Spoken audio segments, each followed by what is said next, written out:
পরিমল শুক্লবৈদ্য শিলচরের সাংসদ নির্বাচিত হওয়ার পর ধলাই আসনে উপনির্বাচনের ঢাকে কাঠি পড়ে। অসমে মোট 5টি বিধানসভায় অনুষ্ঠিত হবে এই উপনির্বাচন।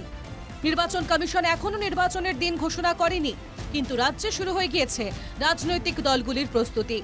পিছিয়ে নেই বরাকের ধলাই বিধানসভাও। সভা সমিতির আয়োজন করছে বিজেপি ও কংগ্রেস।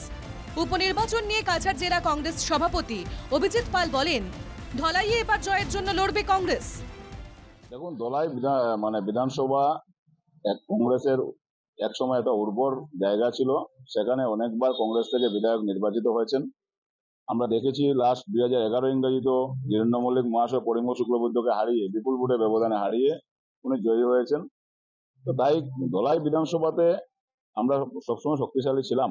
এবার লোকসভা নির্বাচনে বিশেষ করে ডিলিমিটেশনের ফলে যে জায়গাতে সমষ্টি পুনর্বিন্যাস হয়েছে এবং পুনর্বিন্যাসের ফলে দেখা যায় অনেক জায়গাতে আমাদের সাংগঠনিকভাবে একটা দুর্বলতাতে অনেক জায়গাতে সংগঠন একটু দুর্বল হয়েছিল। যাই হোক, ইতিমধ্যে আমরা বাই ইলেকশনের জন্য আমরা পুরোপুরি প্রস্তুত আছি। ইতিমধ্যে জেলা কংগ্রেসের পক্ষ থেকে ধলাই বিধানসভার 3 ব্লকে সভা অনুষ্ঠিত হয়েছে। 2-3 দিনের মধ্যে অসম প্রদেশ কংগ্রেসের এক প্রতিনিধি দল ধলাই এসে দলীয় নেতাকর্মীদের সঙ্গে আলোচনা করবেন। ইতিমধ্যে আমার জেলা কংগ্রেস থেকে আমি 3 জনের একটা কমিটি বানিয়ে দিয়েছি। সেই কমিটি ইতিমধ্যে ধলাইতে গিয়ে 3টা ব্লক ওনারা ঘুরেছেন, ওনারা সভা সমিতি করেছেন এবং ইতিমধ্যে এসে আমার কাছে একটা রিপোর্ট জমা দিয়েছেন।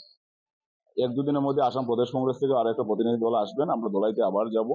ধলাই কিভাবে সাংগঠনিকভাবে শক্তিশালী করা যায় এবং বিশেষ করে ধলাইতে আবার আমরা শক্তভাবে আমরা লড়াইতে নামবো এবং আমরা আশাবাদী আমাদের প্রার্থী জয়ী হবেন। শুধু কংগ্রেস নয়, সভা সমিতির আয়োজন করছে শাসক দল বিজেপিও। নবনির্বাচিত সাংসদ পরিমল শুক্লবৈদ্য দলীয় কর্মীদের স্পষ্ট ভাষায় জানিয়ে দিয়েছেন, যার তার হাতে ছেড়ে দেওয়া হবে না ধলাই বিধানসভা আসন।